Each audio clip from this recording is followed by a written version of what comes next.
No les descubro nada si les empiezo comentando la situación política que vive nuestra nación. Algo inédito, nunca visto, preocupante, triste, pero que nos tiene que despertar, activar y obligar a dar la mejor versión de cada uno. Cuando una democracia liberal se ve secuestrada por proyectos autoritarios, sorbo a sorbo, la exigencia en los gobiernos, el respeto por la ley, la pluralidad, las instituciones de todos, el rigor, la calidad de los servicios públicos, la separación de poderes, la empresa, la propiedad, la libertad, todo cae. Y con ello, siempre, la convivencia y la prosperidad queda comprometida. Las naciones dejan de ser fiables. Este proyecto de ruptura, con el que los socios de Sánchez y su embajador en Cataluña quieren llevarnos a una república federal plurinacional, pasa por acabar con la corona, la transición, la Constitución y la descapitalización de la nación, es decir, Madrid como capital. Nuestra región vive uno de sus mejores momentos y jamás había sido tan internacional y relevante fuera de sus fronteras. Y sin este Gobierno central podría ser aún mucho más importante en esta coyuntura donde vemos cómo naciones enteras se van ensimismando, las potencias se cierran, lo hacen los mercados, hay nuevos bloques, porque nosotros, en sentido contrario, remamos a favor. Somos un Gobierno y una sociedad, la madrileña, que defiende las alianzas, sobre todo la atlántica. Somos una región de mestizaje, de vanguardia, tradición, de alegría, de vitalidad. Somos un resumen de toda España, hecha de todas las formas de ser español. Por eso, los éxitos de Madrid son los fracasos de todos aquellos que no quieren a esta nación de siglos. El papel vertebrador de la Comunidad de Madrid desbarata el proyecto totalitario de Sánchez y sus socios y con gestión, hechos y datos demostramos cómo, cuando una sociedad es libre, es próspera e imbatible. Somos una región que defiende la economía social de mercado que contiene nuestra Constitución, que combina la gestión de unos servicios públicos de calidad con respeto por la economía y la eficiencia en el gasto. Y por eso tenemos un equilibrio único que sorprende al que nos visita y hace que cada vez más gente diga «me quiero ir a Madrid» o «qué suerte estar en Madrid», «mi hijo está en Madrid», «ojalá pueda irme a Madrid». Somos la casa de todos los acentos del español, casa de aquellos que quieren llevar por sí mismos las riendas de su vida, tener proyectos, negocios, comercios, industria, investigación, planes, estudios, y el lugar donde los grandes eventos mundiales quieren estar. Porque ser madrileño no es una cuestión solo de origen, ni mucho menos, es una forma de ver y de estar en el mundo, es una actitud, una forma de entender cómo es ese mundo y saber que la vida es azar, que es aventura. Por eso no nos gustan las cosas siempre cerradas, siempre dirigidas, siempre ocultas, en una pretendida seguridad que no es propio de una vida libre. Somos conscientes de que cada uno tiene una vida diferente, un camino único y que quiere elegir siempre según sus preferencias. Somos, a su vez, una región donde se madruga mucho, donde se trabaja mucho, donde se exige muchísimo, pero se vive en plenitud desde la infancia hasta la vejez. Y quizá por eso tengamos una de las esperanzas de vida más altas del mundo y tanta gente, cuando necesita un tratamiento complejo, una segunda oportunidad, viene aquí a su casa, a Madrid, a su región capital. En ningún país del mundo un gobierno atenta directamente contra su capital, ni tampoco alentaría agresiones a deportistas, ni trabajaría estratégicamente para que a esa capital le fuera peor, abandonando, por ejemplo, a su aeropuerto, o las imágenes que da de infraestructuras críticas como puede ser la estación de Chamartín. ¿La han visto en estos días? ¿Esa es la imagen de Madrid? Expulsando la inversión y las empresas, apagando las fuentes de energía, pisoteando las herramientas que funcionan, porque somos una región de servicios, una región capital que atrae inversiones. Por tanto, ¿qué puede ir contra nosotros? Los impuestos. Pues evitamos que se bajen. Y mientras nosotros luchamos por reducir la burocracia, hacen lo contrario. ¿Que las universidades en la Comunidad de Madrid han creado un entorno único? Pues también contra sus intereses, rompiendo con las competencias autonómicas, por cierto, que recoge la Constitución. Un trabajo perfectamente estudiado, denodado. Pero es que además España vive una situación excepcional, impulsada desde el Palacio de la Moncloa de forma personal por Pedro Sánchez, sin respetar ni a su propio partido, mintiendo para llegar al poder, ocultando sus verdaderos planes, comiéndose toneladas de hemeroteca que le recuerdan que todo lo que hace y dice es sencillamente mentira, llevándonos al extremo, alimentando pasiones de invernadero, como decía Julián Marías, aquellas de los que no han vivido la guerra civil, pero después nos tienen que señalar el camino y decir cómo nos tenemos que sentir, y provocando de esta manera que se repitan los peores episodios de nuestra historia. Todo eso sí, para que no gobierne la derecha, aquella que lleva 30 años gobernando la Comunidad de Madrid y en 12 comunidades autónomas y la mayoría de los ayuntamientos. Es decir, Sánchez vive para que haya dos Españas y que una acabe con la otra, como hace él mismo, operando contra el adversario, la alternancia política, para seguir en la Moncloa, como poco, hasta que someta al Poder Judicial, a la prensa, amnistíe a todo su entorno, como ha hecho con los ERES de Andalucía, donde están los máximos responsables, o ha intentado hacer con Puigdemont, y se multipliquen, eso sí, los negocios por otras latitudes, como también ha hecho el presidente Zapatero, es decir, preparándose su salida futura. Vivimos acostumbrados al escándalo, a la mentira, a la inversión de la verdad, a la impunidad, a que haya leyes redactadas por quienes han cometido los peores delitos, a que Bildu nos dé lecciones a todos de paz y que los comunistas de Sumar de economía, que puede salir mal. Mientras vamos quedándonos solos en Occidente y en las mesas más importantes del mundo, donde se habla de seguridad y defensa, España ya no cuenta. Y además a Occidente esto evidentemente no le gusta, ni la falta de respeto por la seguridad jurídica, por las leyes, tantos escándalos, normas sectarias, polarización. Es un aislamiento que se multiplica cuando nuestro amo ha decidido ser el líder de la extrema izquierda en el mundo, para no hablar de su corrupción y para tener en permanente excitación a su electorado. Todo este daño, unido al endeudamiento catastrófico de España, la falta de competitividad de nuestras empresas, el envejecimiento de la población, la inmigración masiva sin gestión o la expulsión de grandes proyectos, todo esto junto va a generar un daño a España difícilmente reparable si no lo paramos a tiempo. La imagen que unos países se hacen sobre otros, quiero recordar que también se hace dependiendo de la actitud que tienen esos pueblos hacia sus gobernantes, ante la decadencia o el populismo que hoy nos está comiendo. Tragar con todo esto y, peor, pedir más y justificar esta situación con tal de que no gobierne el otro, nos sitúa también con los países menos fiables. Repasemos una semana cualquiera en la Moncloa. El hermano del presidente es enviado a juicio por prevaricación y tráfico de influencias. La mujer del presidente, un asistente y el delegado del Gobierno se sentarán también en el banquillo.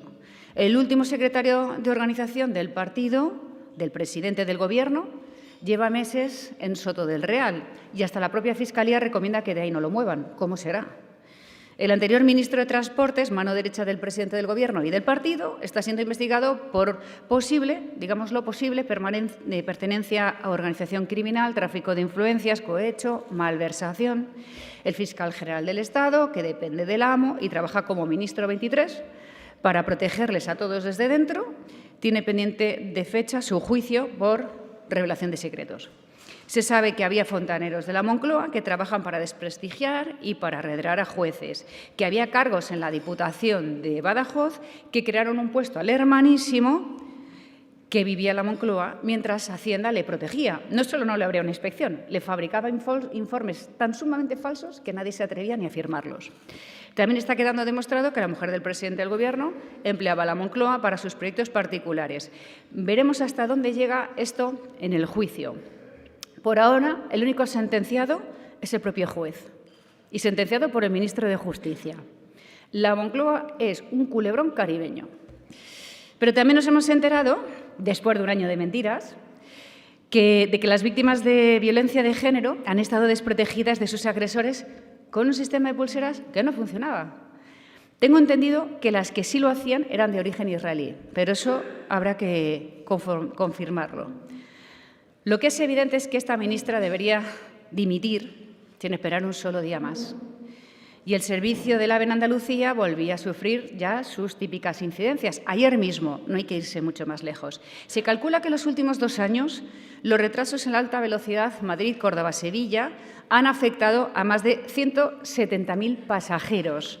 Eso sí, había una prisa tremenda por cambiar los nombres de las estaciones y darles nombres de mujer para ser los más feministas, pero no por hacer las inversiones fundamentales para que esos trenes, dentro de la mejor red ferroviaria, una de las mejores del mundo, funcionen, o para proteger a las mujeres, con leyes buenas, auténticas o tecnología puntera. Pero es que estos son ejemplos de lo que sucede cuando la ideología y el sectarismo sustituyen al rigor jurídico y científico. De hecho, para este Gobierno lo importante es obligar a que las empresas o la sanidad atiendan en las lenguas regionales, no que funcione, que se hable en las lenguas regionales, en lugar de buscar que sean competitivas y que den un buen servicio. ¿Qué hacen de nuevo? Instrumentalizar nuestra riqueza cultural. Dilapidan nuestro patrimonio, material e inmaterial, nuestro buen nombre, nuestra convivencia. Pero mientras todo esto sucede, la competitividad de nuestras empresas baja enteros, el paro juvenil se desboca, cae nuestra posición en la educación en el mundo, nos quedamos sin médicos y no habilitamos a los extracomunitarios, que como sigan así van a tener que irse de España cuando estaban aquí y podían perfectamente haber trabajado en un país que no tiene médicos ni en el presente y mucho menos en el futuro. La discordia es irrespirable y está todo enfrentado por sexos, por gustos, por edades, por regiones, por sectores. Es nos conviene la tensión de Zapatero o los males de la política catalana o la impunidad de la política vasca y navarra llevada a España entera para hacer cordones sanitarios en medio del caos político, pero impedir la alternancia. Y es evidente que este proyecto no tiene más propósito que resistir a toda costa de todo y de todos. Todo se instrumentaliza y todo se interpreta en clave interna hasta el drama que se vive en Palestina. Sánchez intentó colar los incendios del verano para promover una urgencia sobre el debate climático, no coló. Tampoco han colado los 100 actos de Franco en 2025. De hecho, llega la Navidad la semana que viene, según Maduro, y oiga, que de los 100 actos nada de nada. Pero ahora sí, tras 2 años de conflicto, a este Gobierno le ha entrado una sensibilidad inusual por los que más sufren. No le ha pasado con Yemen, con Siria, en Nigeria, donde desde hace muchos años hay secuestros, asesinatos, violaciones, especialmente de niñas, con millones de desplazados, con miles de cristianos que son asesinados cada año por el hecho de serlo, con el éxodo venezolano, que ya está superando los 8 millones de personas, o la muerte y represión en Cuba, en Nicaragua, qué decir de Sáhara, del Sáhara, el pueblo saharaui, del que se supone que la izquierda tanto iba a proteger. Su población ha sido abandonada en un continente que cada día que pasa, la Unión Europea, quiero recordar, está perdiendo oportunidades para llevar los valores occidentales, la prosperidad y el desarrollo, y esto lo estamos pagando y lo seguiremos pagando en el futuro. Pero es ahora, justo cuando Podemos amenaza con volver con fuerza, mientras Sumar se hunde en las encuestas, salvo en las tezanas, no digamos también el PSOE, cuando ahora ya no se les da una tregua en las mismas, es ahora precisamente cuando Sánchez ha decidido ser el líder de la extrema izquierda en el mundo, con Petro, con Boric y con todo político que están a apuros. Resultado, nos quedamos solos en defensa y en seguridad. Pretendiendo aislar a Israel, quien se queda sola es España. Y se queda como una casa sin puertas, sin ventanas, ante el panorama internacional que tenemos, con Marruecos, con Rusia, con tensiones en el mundo. Somos tan listos que hemos sabido despreciar la tecnología, las empresas, el conocimiento y las aportaciones israelíes. Y esto es suicida, tanto que a su veto sectario le ha tenido que añadir una cláusula de salvaguarda. El papelón de la ministra de Defensa en un momento así en el mundo es de no creer. Que nuevamente te aplauda Hamás es suicida. Que seas la cabeza de la extrema izquierda en el mundo, también. Ofender en nombre de todos los españoles a los judíos, empezando por los que son compatriotas tuyos, es decir, los judíos españoles, es una canallada. Alimentar el antisemitismo, el fascismo y el comunismo es siempre el camino para el peor totalitarismo. Y todo por seguir en el poder, por distraer, por agitar, tapar, utilizar las aulas el señalamiento en el deporte o en la empresa, esto nos lleva a los peores episodios del siglo XX y siempre, siempre acaba muy mal. Hablar por los países vecinos de Israel, como Egipto o Jordania, sin contar con la opinión de todos los países árabes, es insensato.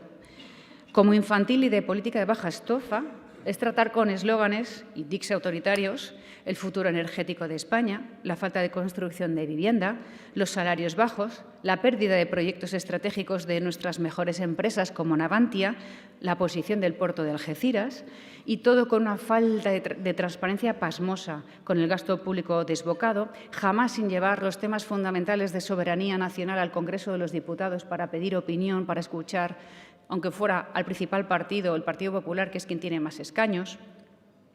Seguimos tras el apagón sin tener explicación alguna, sin depuración de responsabilidades y, mientras tanto, las comunidades autónomas y el resto de administraciones tenemos que padecer el apagón de las cuentas públicas. ¿Cómo vamos a elaborar los presupuestos? ¿Cómo vamos a cumplir con los requerimientos de la Unión Europea? ¿Cómo vamos a cuadrar nuestras cuentas? ¿Cómo se sabrá qué regiones cumplen y cuáles no? No sabemos nada, no vamos a poder hacer nada y a lo mejor es precisamente lo que se está buscando. La inseguridad jurídica, la opacidad, la arbitrariedad y la paralegalidad.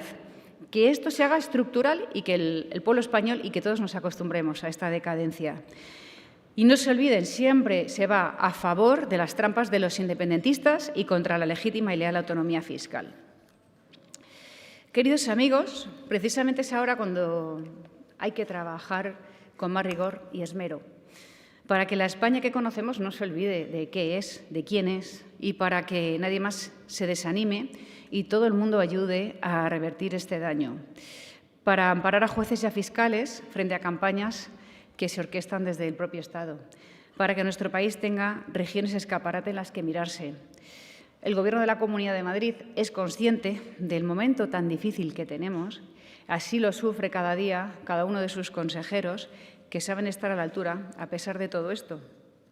No se pueden imaginar las trabas diarias que sufren cada una de nuestras carteras por parte de alguno de los ministros. De hecho, por cada cartera nos tocan dos y tres ministros.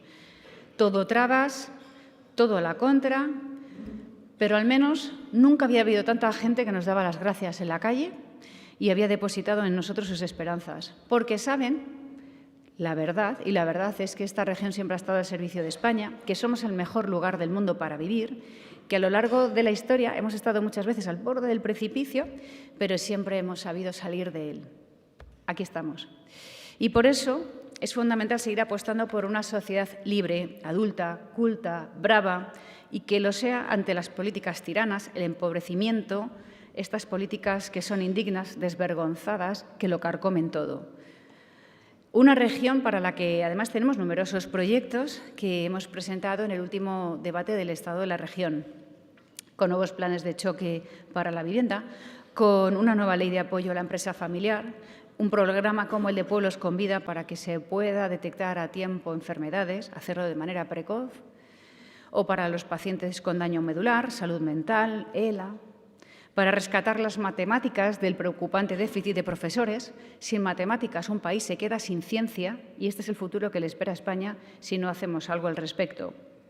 Para luchar contra todo tipo de adicciones, especialmente las drogas, un caballo de Troya en Occidente del que no se habla aquí, pero se está viendo cómo se están destrozando sociedades enteras por todo Occidente, o para promover los rodajes de películas, la proyección internacional de Madrid, para llevar metro e intercambiadores en uno de los mejores suburbanos del mundo, o utilizar la inteligencia artificial para reducir en pocos minutos los trámites de la Administración, mientras seguimos apoyando a los agricultores y a ganaderos en asuntos tan importantes como la negociación de la próxima PAC, porque el campo español va a morir del todo si sigue abandonándose y nosotros aquí, desde luego, no resistimos y nunca se habían creado tantos puestos de trabajo, incluso se había recuperado el olivar y muchos productos propios de Madrid, como los aceites o los vinos, habían sido tan reconocidos. Es decir, que si se quiere, en el campo se puede. Y trabajamos contra la ocupación, en favor de todo tipo de víctimas, en definitiva, a favor del Estado de Derecho, de la ley, de la normalidad y de la convivencia. Queridos amigos, acabo.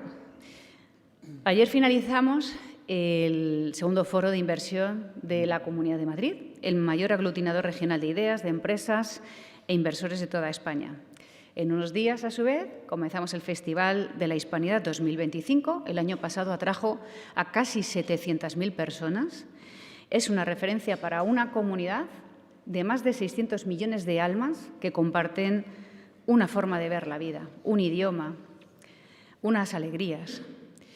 En poco menos de un año ya celebramos el Gran Premio de Fórmula 1, el Gran Premio de España que está al servicio de todos. En una semana ya ha vendido más de 45.000 entradas y se han recaudado más de 25 millones de euros, algo nunca visto en un premio de Fórmula 1. También vamos a celebrar un partido de la Liga Americana, de la NFL, otros muchísimos eventos deportivos, a lo que se suma la vida de las calles de Madrid, los mejores conciertos musicales, exposiciones. En definitiva, Madrid es región de la educación superior internacional, universitaria, profesional, de las escuelas de negocio, artísticas, deportivas. Vive su mejor momento a pesar de la poca ayuda política con la que cuenta por parte del Gobierno central. Y aún así, es una comunidad alegre que cuenta con los mejores planes para la infancia, para los mayores, para la discapacidad. Es una región donde todo el mundo encuentra su sitio y nadie sobra. Somos claves en la historia y sabemos que tenemos un gran futuro. Somos vanguardia, tradición, apertura, innovación. Pero vienen por delante los momentos más difíciles que vamos a vivir en décadas, los peores. Porque este Gobierno, según vaya perdiendo la Moncloa, no dudará en hacer cualquier cosa contra todos, contra todo, como ya vimos con la Vuelta Ciclista a España. Podrán inventarse más presunto guerracivilismo, las pasiones del pasado, el no pasarán, no a la guerra, cualquier directriz trasnochada.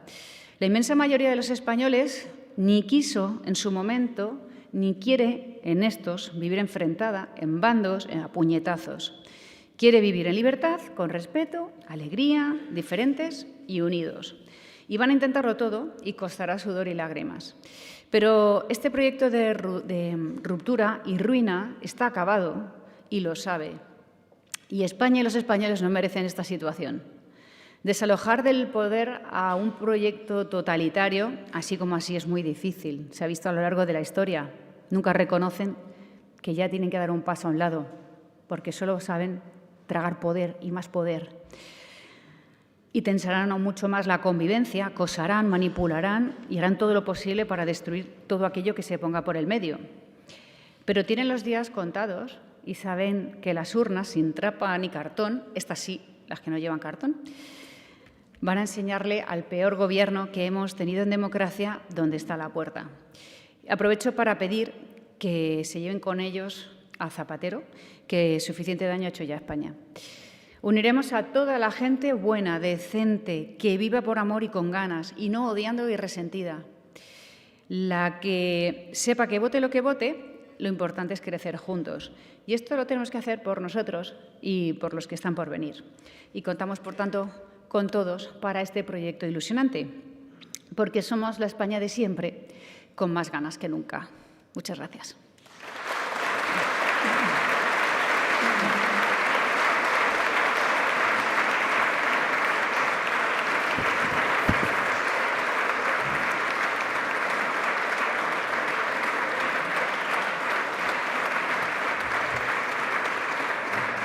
Muchas gracias. Muchas gracias, presidenta. Empezamos con las preguntas, si le parece bien.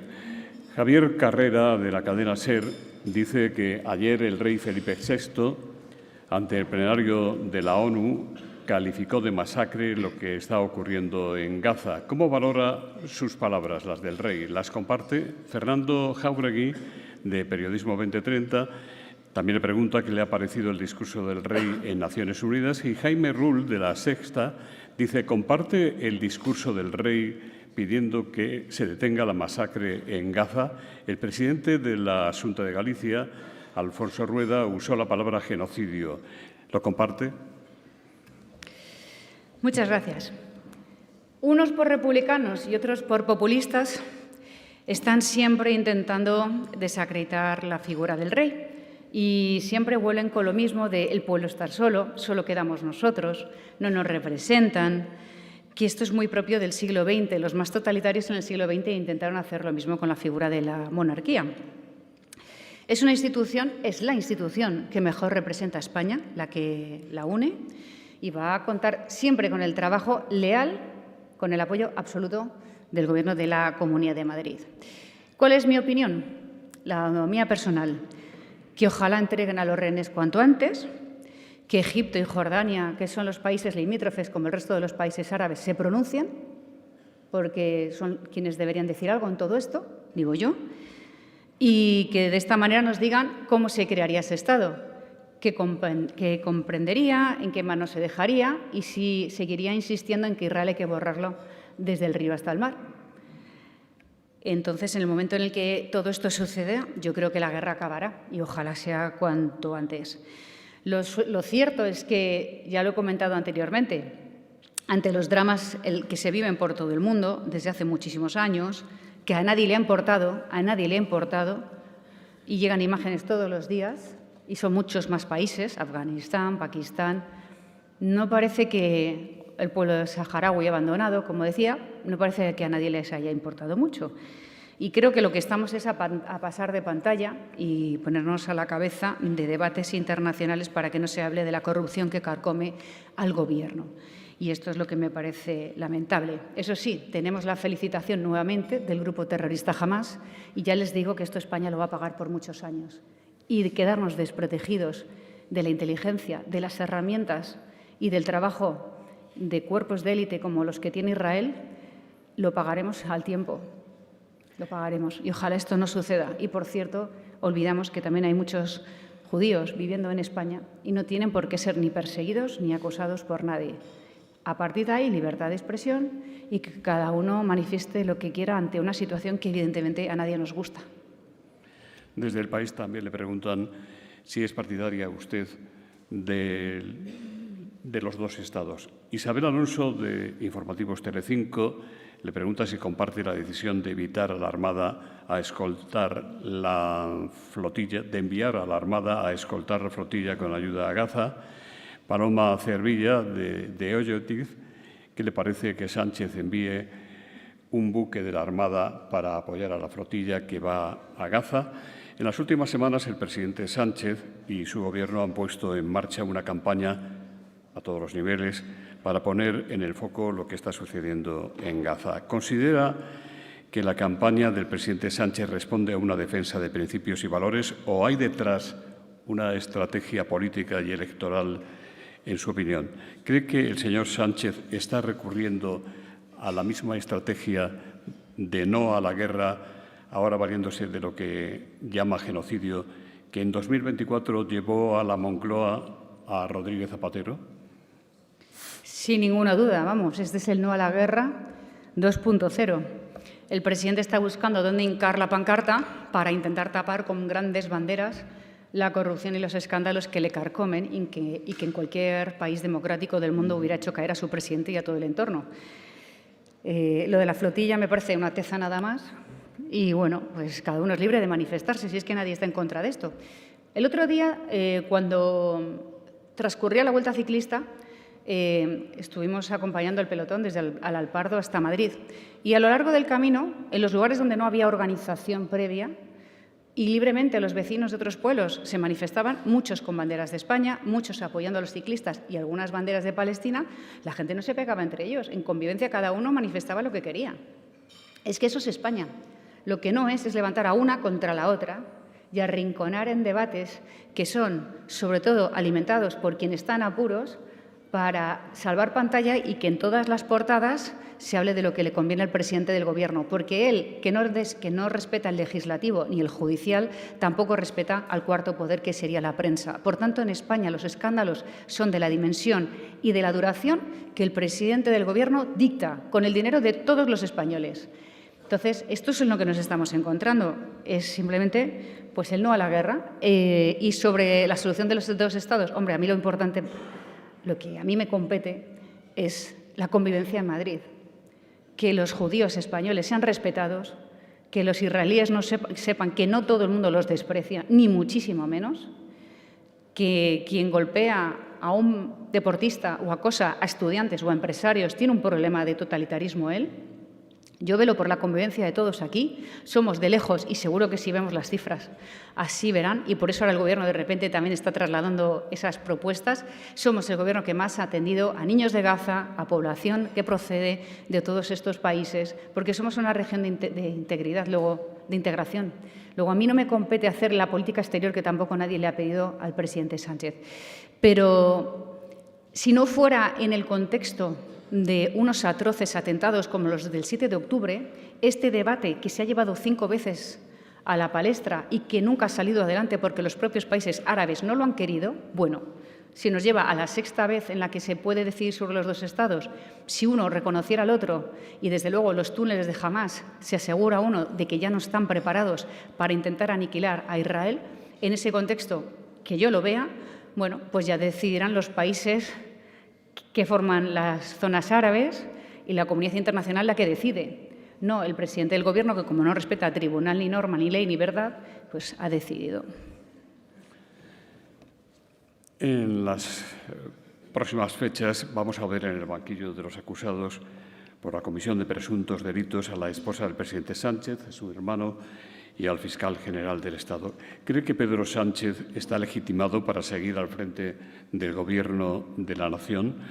Por otra parte, 9 españoles, digamos que normales, constituidos en jurado popular, podrían juzgar a la esposa del presidente del Gobierno si el juez Peinado lleva adelante su propósito de que un jurado popular sustituya a un tribunal profesional. ¿Qué le parece a usted?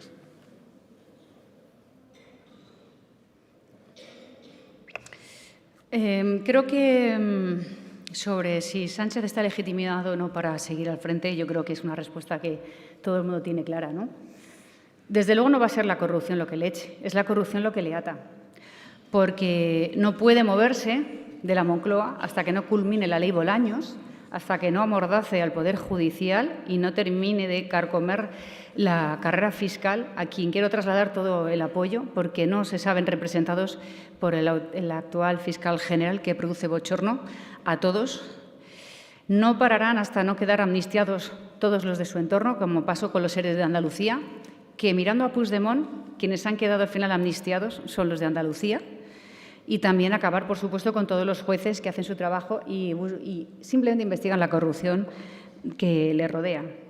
Hasta que no lo someta no va a parar. Hasta que no amordace a la prensa libre tampoco va a acabar. Hasta que no empiecen con comités de ministros decidiendo qué es buen periodismo y cuál no lo es, a cuál voy a untar con dinero público y a cuáles no, no va a parar. Y, desde luego, lo peor de todo es que no está legitimado para lo que está sucediendo, que es mucho más grave, que es corrupción de Estado, que es utilizar las instituciones, el dinero del contribuyente, el pasado y el futuro y la historia de todos para crear naciones paralegales, para contentar a sus 7 votos de los diputados. Y pienso que esta es la peor de las corrupciones que asola, o utilizar las instituciones del Estado contra adversarios políticos, comprar voluntades con dinero público. Todo eso me parece que es muchísimo más grave.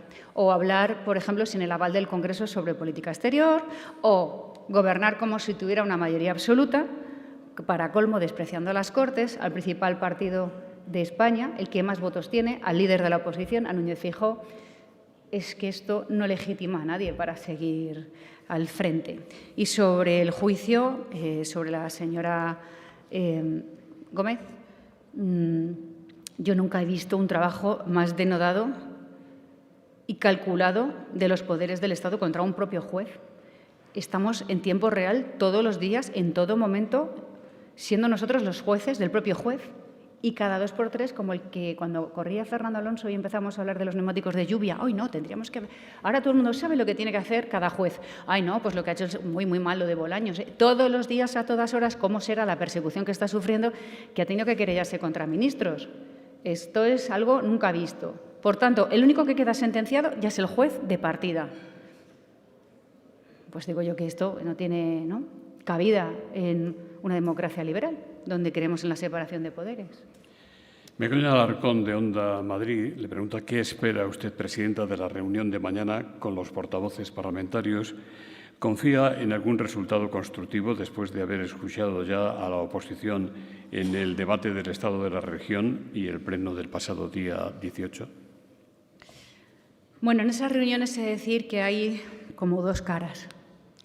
Dentro, he de decir que los grupos vienen con sus propuestas, hablamos de lo que para ellos funciona mal, nosotros les explicamos lo que estamos haciendo y que funciona bien o en qué podemos llegar a algún acuerdo, y después en la rueda de prensa te ponen verde y en la rueda de prensa todo es otro panorama. Pero al menos me da confianza y me da algo de seguridad en estos momentos el saber que, aunque solo sea por un rato entre partidos políticos distintos, que nos pegamos de esta manera dialécticamente hablando, podemos sentarnos y hablar. Es que si no tenemos este punto de partida no nos queda nada, no nos queda nada.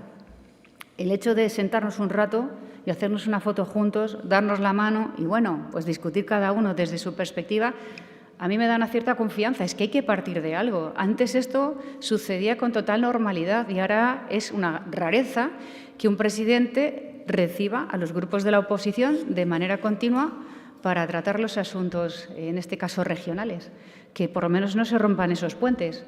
Y en ese momento me consta que todos ponemos al menos nuestra voluntad, porque yo les he invitado, a ellos han venido, pues bueno, empecemos desde cero, ¿no? Sí que es cierto que yo no he tratado a mis adversarios políticos como sucede conmigo con respecto al Gobierno. Yo no sé dónde viven, yo no sé con quién duermen, yo no sé dónde veranean. Yo no utilizaría los medios de la Comunidad de Madrid para atacarlos, para desprestigiarlos, para meterme en sus vidas, ni lo hago con los ayuntamientos inferiores. Por eso no es lo mismo el que yo invite y que vengan y hablemos a lo que hace el presidente del Gobierno con los presidentes regionales del Partido Popular. Nada que ver, ojo.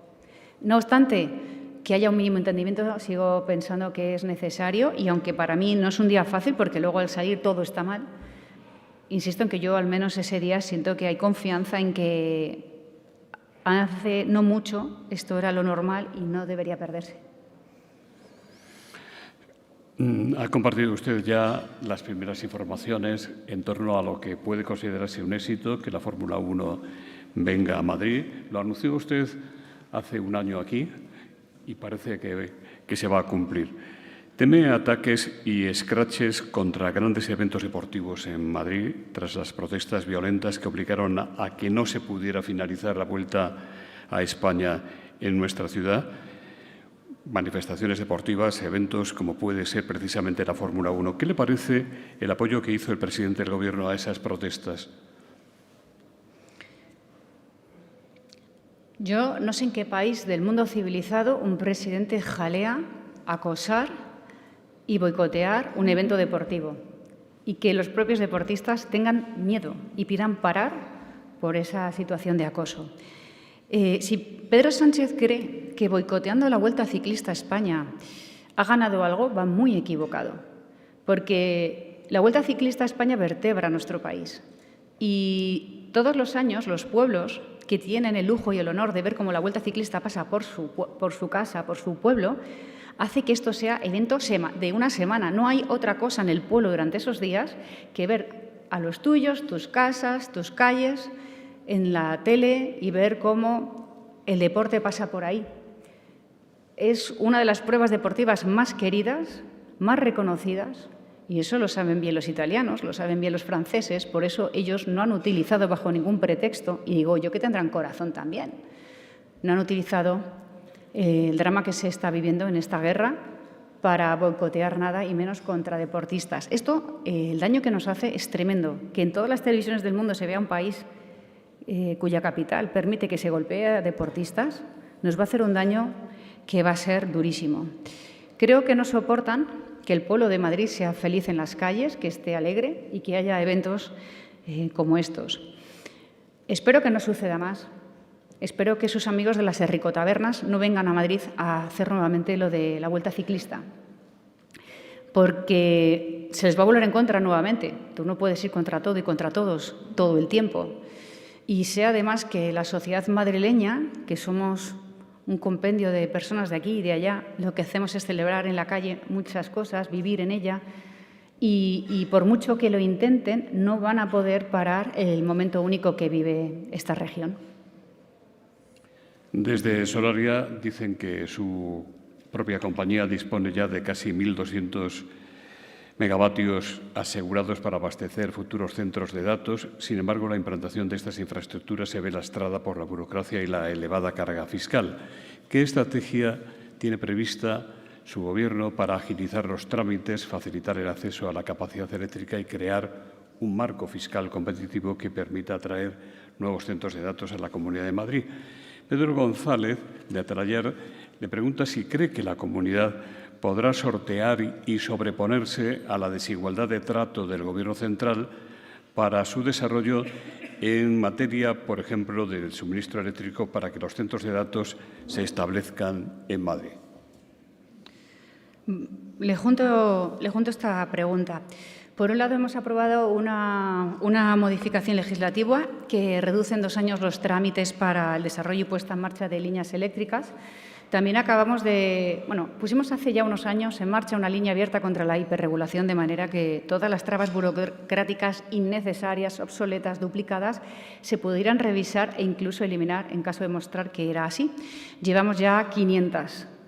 Esto significa que la Administración necesita un repaso constante, una revisión constante de su marco normativo. Y por eso ahora vamos a aprobar una ley que nos obliga cada 2 años a revisar toda la legislación de la Comunidad de Madrid para que toda aquella que quede obsoleta se elimine o esas duplicidades también. ¿Qué más vamos a hacer? Estamos haciendo acuerdos con empresas, sobre todo en materia de energía, de datos, de tecnología. Estamos realizando viajes que a veces son durísimos porque son viajes de 12 horas para una reunión y vuelta, para hablar con los puntos donde se habla de la mayor tecnología, la inteligencia artificial, los datos, la energía, para atraer inversiones y proyectos. Es cierto que tenemos muchísimas dificultades porque los marcos estatales son los que están lastrando de manera preocupante la inversión en España, porque todo lo que sucede aquí se ve fuera y nos hace mucho daño, pero también intentamos demostrar que hay formas diferentes de hacer las cosas. Presentamos un cuaderno de inversiones, proyectos específicos donde invertir y, por tanto, mucha gente distingue entre administraciones, afortunadamente. Igual que en los Estados Unidos o en otros muchos países, uno distingue la administración nacional de la que puede ser estatal o municipal. Ese es el trabajo que hacemos nosotros para demostrar por qué aún así es importante invertir en Madrid y tiene muchos beneficios de muchos tipos. Y lo que está claro es que cuando la ideología y el sectarismo se impone, todo cae. Al cierre nuclear, al daño desmedido que se le hace a las empresas, a la política fiscal, a todo se le une, es un marco de incertidumbre que nos hace daño, nos hace polvo a todos. Y siempre en el reparto de energía, como en el reparto de presupuestos, como en el reparto de financiación, Madrid sale mal parada. Pero esto responde a lo que decía al principio. Hay un trabajo premeditado para que todo aquello que le viene bien a Madrid o le hace fuerte caiga. Les conviene que a Madrid le vaya mal. Les conviene decir que Madrid es un horror. Les conviene una mala imagen de Madrid. Por eso no colaboran, no contribuyen, todo lo contrario, lo atacan. Yo ya he llegado a un momento en el que lo único que le pido al Gobierno es que nos deje en paz. He llegado a un momento en el que no pido. Ya no pido ni siquiera lo que nos corresponda, simplemente que nos olvide, porque pienso cómo estaría Madrid, qué lejos llegaría si le dejan crecer libremente dentro de sus competencias y cómo crecería el resto de España con ella, porque estamos al servicio de los demás y nosotros no competimos con regiones, nosotros competimos con capitales internacionales por traer lo mejor para repartirlo entre todos, ¿no? Es la situación que tenemos. Pero creo, como decía antes también, que este Gobierno representa la oscuridad, pero nosotros somos un faro de libertad. Presidenta, Madrid ha liderado el crecimiento económico en los últimos años.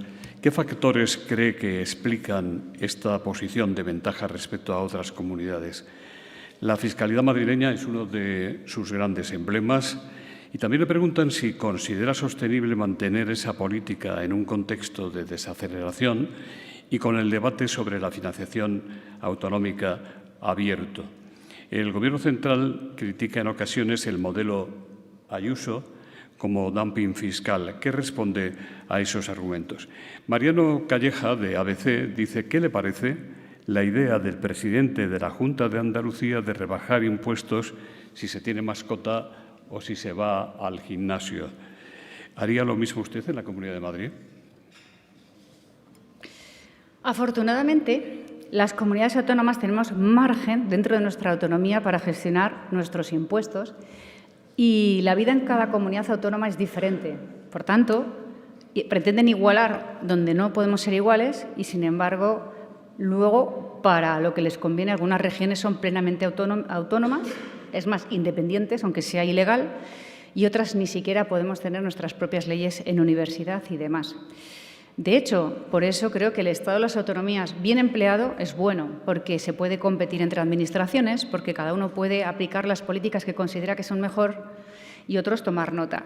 Qué duda cabe que la vida a la andaluza, la vida a la gallega o la vida a la madrileña es distinta. Nosotros no tenemos puertos, nosotros vivimos especialmente el sector servicios, por tanto, nosotros de qué vivimos? De una buena gastronomía, restauración, museos, eventos, y a lo mejor otras comunidades autónomas tienen mayor riqueza en cuanto a agricultura, ganadería o la propia pesca.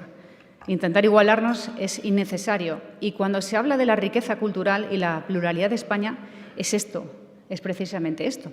Así que seguramente muchas medidas que toma el Gobierno de Andalucía, si me gustan, las imito, como hacen ellos al revés. De eso se trata, de apostar, de crecer, de comparar y de que aquello que funciona se pueda imitar. Ojalá el Gobierno en Cataluña hiciera lo mismo que estamos haciendo en Madrid y que sabe que es lo correcto, porque por lo bajini toda la empresa se lo dice. Baja impuestos, libera, descarga de burocracia, pero el sectarismo y la ideología pues ya sabemos a lo que están, ¿no?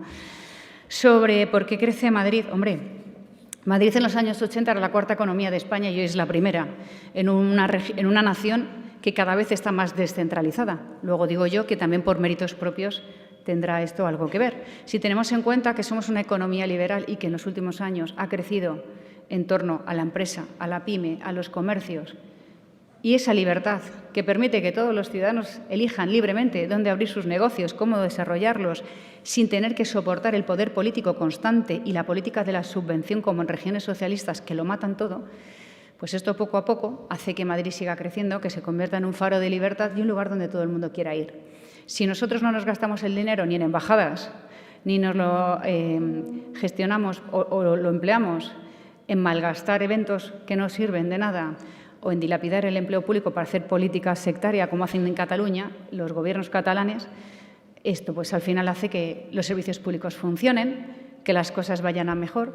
Por tanto, este éxito compartido de la sociedad madrileña y unas dosis de gestión política nos han traído hasta aquí. Así que esto es por méritos propios y cuando dicen lo del dumping fiscal, pues yo creo que la inteligencia a todos nos llega como para darnos cuenta de que esto es una tomadura de pelo.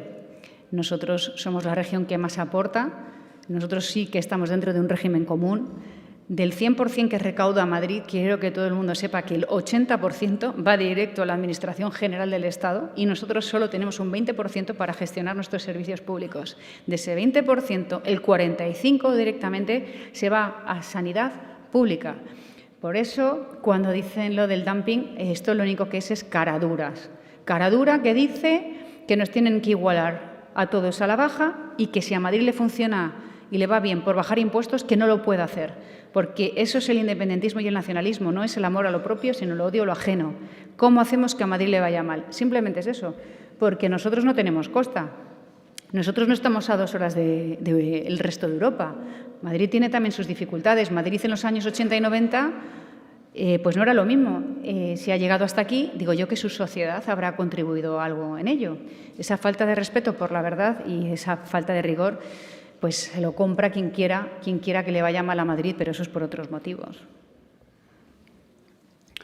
Presidenta, usted ha acusado en varias ocasiones al Gobierno central de asfixiar a Madrid. ¿Dónde están, en su opinión, los principales bloqueos? Tomás Iglesias dice que si Moncloa ofreciera un gran pacto nacional para empresas e inversión, Madrid estaría dispuesta a sentarse. Bueno, yo con el desastre no pacto. Y todo lleva trampa. Sobre bloqueos a Madrid, infinitos. Hay que hacer una lista de qué es lo que trae beneficios a Madrid y ahí tiene la hoja de ruta del Gobierno.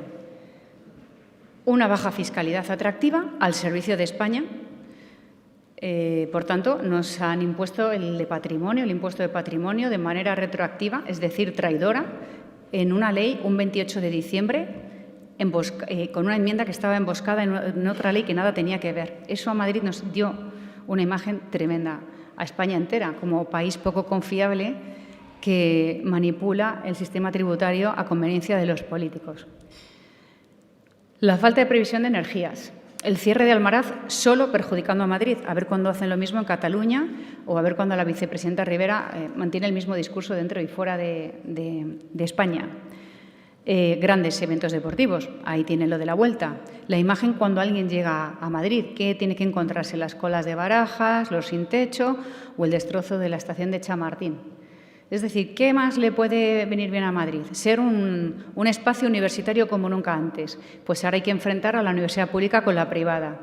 ¿Qué nos hace fuertes también a Madrid? Las escuelas de negocios. Tenemos escuelas de negocio, el IES, el IE, ICAI, ECADE. Saben que también estas universidades privadas hoy tienen renombre en el mundo y yo soy defensora de la universidad pública por encima de todo, que conste que ya les veo. Pero ¿estas escuelas de negocios funcionan? Porque lo están haciendo, pues contra ellas. Hay que hacen esa lista a todos los niveles y luego cuando tienes problemas con la ocupación, cuando tienes problemas con la inmigración, cuando tienes otros con los menores no acompañados, cada vez que tienes un problema que provoca el Gobierno, siempre hay una legislación estatal entre medias que te impide tomar medidas. Y juegan con eso, juegan con que haya el caos, con que las cosas no funcionen, con que se tensionen los servicios públicos, nacionalizaciones masivas, todos a Madrid, todo a Madrid, cualquier cosa ellos invitan porque son muy buenas personas y todo se lo comen los gobiernos autonómicos, especialmente el nuestro. Y así es como funcionan, de manera que la imagen de Madrid se deteriore para poder decirlo de ven, ya no es la capital que era, qué mal están funcionando las cosas.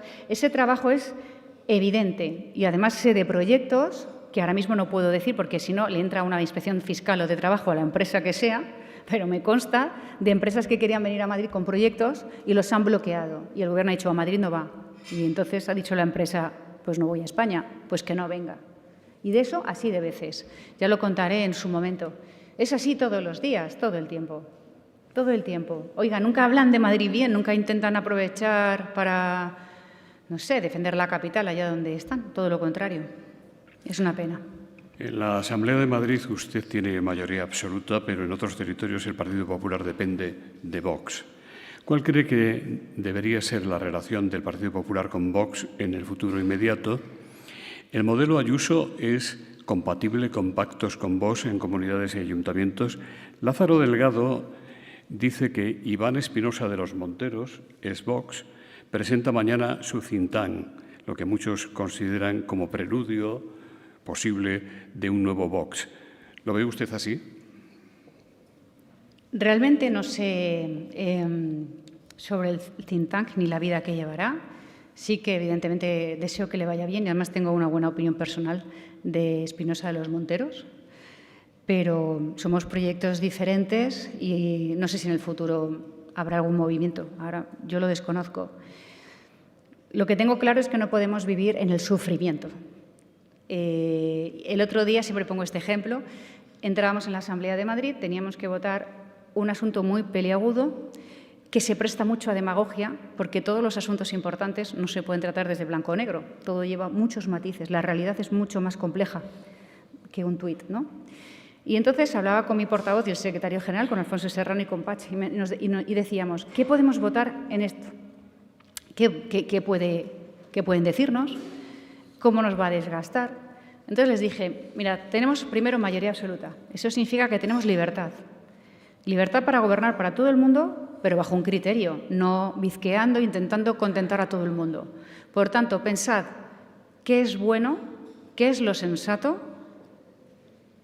y votemos en conciencia. Si se pierden votos por algún lado, si tenemos que explicarlo 3 veces más, hagámoslo. Pero ser coherentes significa, entre otras cosas, no sufrir, y es maravilloso. Defendamos aquello en lo que creemos, que la política está después para convencer. Ya demostraremos con el tiempo que teníamos razón. Y si no la teníamos, para eso está la democracia, para que un ciudadano te quite el apoyo. No pasa nada, pero lo que no puede uno es sufrir. ¿Y si digo? ¿Y si no digo? ¿Qué me van a decir? Pienso que uno tiene que saber qué es lo que quiere, por supuesto, escuchar a todas las partes, porque también el liberal está dispuesto a entenderse con el que piensa diferente, pero tener unos principios, unos valores claros, un camino recto y tener después la maestría de convencer de que lo tuyo es mejor. Así es como gobernamos nosotros en Madrid y por eso, a pesar de las dificultades, por lo menos no sufrimos. No sufrimos porque no saber lo que uno quiere y estar todo el día sometido a ese escrutinio es sufrimiento.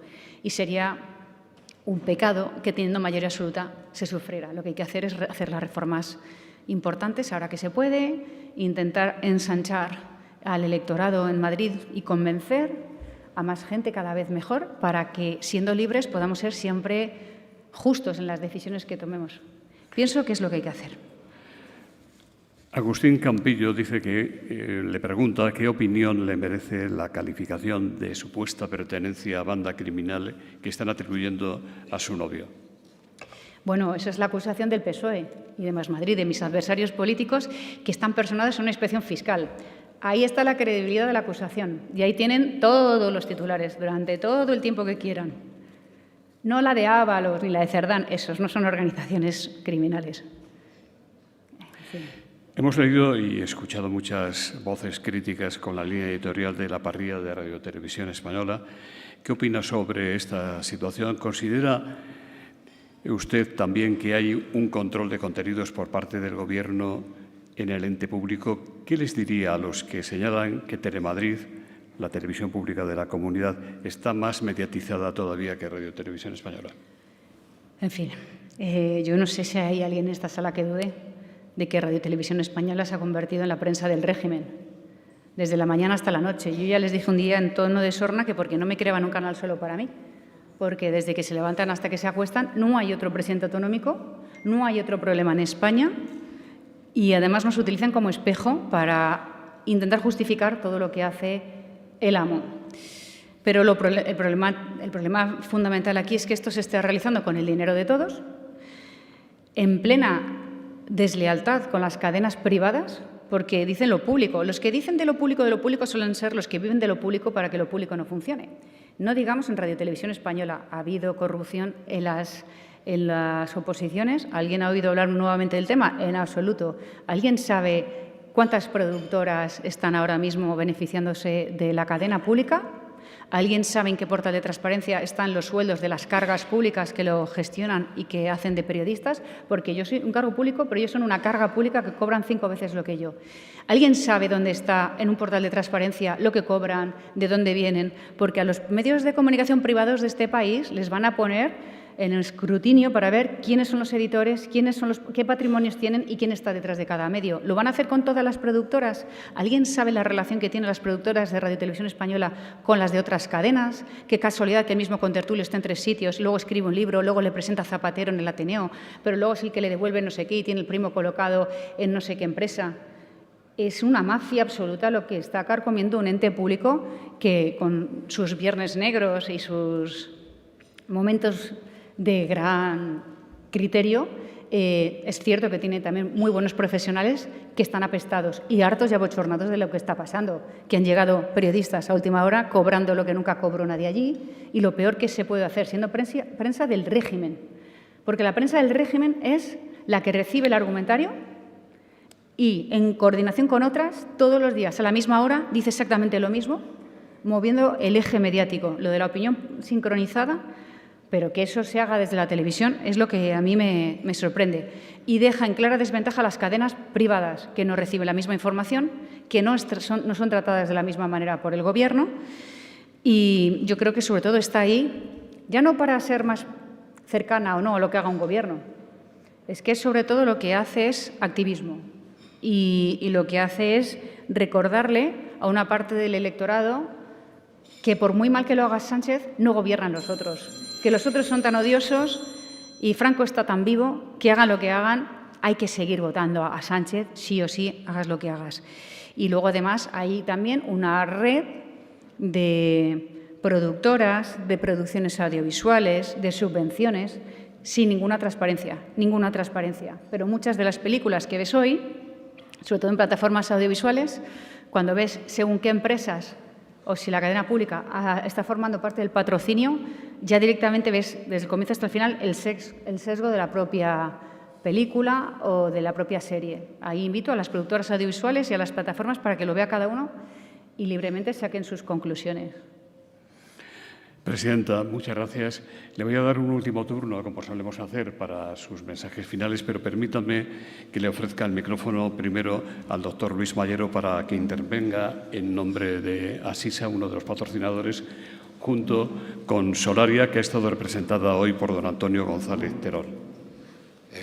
Presidenta, autoridades, amigas, amigos, buenos días. Muchas gracias por acompañarnos en este foro de éxito, que, como ha dicho la propia presidenta y dijimos semanas atrás, ha cumplido 25 años en los que ha marcado un patrón, una pauta de gran éxito entre las personas que nos visitan, políticos, personalidades sociales, economistas, personas de nivel en la sociedad, como la que nos ha acudido hoy a nuestro foro y que levantaba unas expectativas que luego ha cumplido con creces. Quiero agradecerle especialmente a la presidenta su presencia, que ha venido con alguna frecuencia, siempre responde a nuestra petición. Quiero felicitarle por sus palabras y desearle suerte en sus tareas de gobierno. Muchas gracias a todos y nuevamente gracias por venir y que tengan un buen día. Presidenta. Muchas gracias. Es verdad que este último turno se me había olvidado que existe y no lo tenía pensado, pero sí que les voy a trasladar brevemente mis mayores preocupaciones, que no significa que esto nos lleve a pararnos ni a temer nada. Al contrario, creo que todos tenemos que salir de aquí con un chute de ilusión y con la inyección suficiente para pensar qué voy a hacer hoy, cómo vamos a arreglar esto, qué voy a poner de mi parte. Lo cierto es que esta semana se conocían datos de inversión. La inversión ha caído estrepitosamente en España, que dejamos de ser vistos en el mundo como la nación que somos. Somos una referencia para el continente hispano, para América, para muchos sitios en el mundo, y empiezan a dudar qué está pasando en España, qué estáis haciendo, dónde vais. El apagón, los trenes varados en mitad del campo, la vuelta ciclista, todo lo que vemos y que a veces se nos olvida porque son 3 escándalos al día, claro que hace daño, claro que hace mella, no solo en la imagen que proyectamos fuera, sino en la ilusión de los jóvenes, de los empresarios, de las pymes, las que te dicen ya no contrato más, quisiera contratar a otra persona, pero es que no puedo. Hosteleros que te dicen voy a tener que cerrar mi negocio porque no puedo gestionar los recursos humanos. Gente que dice voy a tener que llevarme mi empresa porque esto no se sostiene. Mientras en otros lugares del mundo que sí compiten con nosotros y con los jóvenes que se los van a comer si no espabilamos todos, saben que estas reglas operan de otra manera. No podemos llevar a un país a la subvención como recurso. Siempre defiendo que la subvención está para el que no puede, no para el que no quiere. Pero si llega un momento en el que no trabajar te da más beneficios, recibir una subvención te procura un modo de vida mucho más cómodo que trabajar y llevar tus riendas adelante. Pues claro, de todo esto se contagian también los jóvenes, las inversiones, los artistas y no digamos la pequeña y mediana empresa, lo sale en Ángela, la más abandonada en España, que no puede más, que tiene 2 empleados, 3 empleados y la norma sectaria de la semana les dificulta aún mucho más su vida. Los datos podrán ser bollantes y yo dirán que soy alarmista, ya estoy acostumbrada, pero todo lo que he venido diciendo estos años se está cumpliendo, quizás porque sabíamos de lo que hablábamos. Cuando uno veía las imágenes en Venezuela o en Argentina en los años 90, uno veía dinero, grandes coches, casinos, hoteles, ¿no? Pero por dentro las instituciones se iban carcomiendo, las empresas empezaban a tener dificultades, el Poder Judicial estaba amordazado, las instituciones ya dejaban de funcionar, hasta que todo cayó. Por eso hablamos de la estrategia de la carcoma, que va poco a poco carcomiendo todo hasta que un día el mueble, ¡pum!, cae. Esto es lo que estamos viviendo aquí. Gracias a Dios estamos dentro de la Unión Europea, tenemos un país pujante de gente que aún tiene principios y la valentía de seguir luchando y siendo crítica con el Gobierno, pero las instituciones y el deterioro al que nos está llevando este Gobierno harán que un día este mueble caiga. Y podrá parecer que estamos en un lugar maravilloso, la gente anda por las calles, cuando uno piensa en una dictadura sabe que esto no lo es así. Pero el camino es muy parecido, muy parecido. Nosotros ya emigramos hace unos años, del mismo modo que ahora recibimos inmigración, pero ya emigramos hace unos años. Luego, que no tengamos que vernos en las mismas, porque yo cada vez que veo que una empresa importante de España se va, o un joven te dice que ya no aguanta más y que prefiere irse fuera, se te abren las carnes y te da pena. Te da un tremendo dolor porque tenemos el mejor país del mundo para vivir. Así que esto no se trata ya de partidos, esto solo se trata de, lo dicen hoy los propios socialistas, que deben ser los socialistas fachas, que es una nueva versión del socialismo, que es todos aquellos que han ganado, que han gobernado, pues Joaquín Leguina, Felipe González, grandes personas que han hecho política en nuestro país, Nicolás Redondo, pues ellos te lo dicen, es que esto ya no va esto va de querer tu país, de someternos a unas normas del juego y querer convivir, o una ruptura totalitaria a la que nos está llevando el Gobierno, sobre todo por interés personal del presidente, y no hay derecho a todo esto. Entonces, lo único que quiero es decir que nosotros, desde luego, no solo no hemos perdido las esperanzas, sino tampoco las ganas, que esto no puede ganar. Yo no digo que tenga que gobernar siempre el Partido Popular, solo faltaba, pero que quien esté al frente, como lo hizo Lambán en su momento, que ayer vimos una imagen bochornosa de cómo su propio partido la abandonaba, o lo hacen otros presidentes, lo hacen, bueno, buenos políticos de un lado y del otro, pues que sean ellos, los que nos den ejemplo a todos los demás y juntos podamos caminar en un país en concordia. Por tanto, no digo que tengamos que gobernar siempre los mismos ni que tengamos razón absoluta. Lo que no nos puede gobernar es esto que no es un gobierno, que no es más que un proyecto de ruptura y cuyas consecuencias vamos a pagar si no lo remediamos ya. Así, cuando la gente dice, ay, ¿qué va a ser? ¿Qué vamos a hacer? Ay, a ver si no vemos la solución. Sí, se llama urnas, y esta vez tenemos que ser realmente serios, ir a apostar por lo de todos y recuperar las esencias de la España de siempre, y después vendrán las reformas profundas que todos sabemos que hacen falta. Pero, sobre todo, cambiar esto y hacerlo cuanto antes. Nosotros no nos resignamos, desde luego, por parte de nuestro Gobierno y de tantos ayuntamientos y personas de bien no será, así que estaremos siempre a su entera disposición para que cuando todo esto pase veamos cómo España, que se ha visto en situaciones iguales y peores a lo largo de la historia, va a recuperar lo que siempre es y ha sido un país alegre, solidario, bravo, uno de los mejores del mundo. Muchas gracias.